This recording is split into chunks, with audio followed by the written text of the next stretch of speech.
טוב, אני יכולה עוד המון, אבל לא בטוח שתהיה לכם סבלנות. מה שאני מנסה להמחיש לכם זה עד מתי תסכימו להיות בלי אוויר. אני רוצה ללמד אתכם לנשום, לא לחכות לשנייה האחרונה שאתם כבר מותשים, עייפים, מתוסכלים, כמעט טובעים.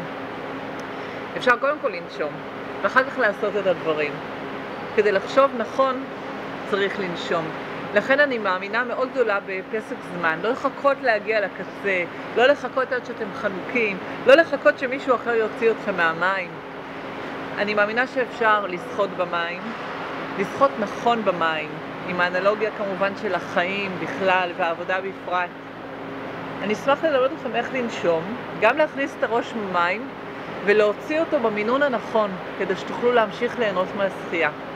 וכן, אני אלמד אתכם גם איך אפשר לצלול מתחת למים ולהחזיק אוויר ולצאת מהמים כשעוד יש לכם כוח להמשיך ולחייך.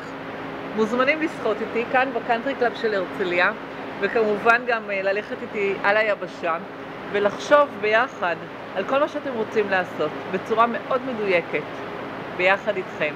כאן שרונה מהרמוני.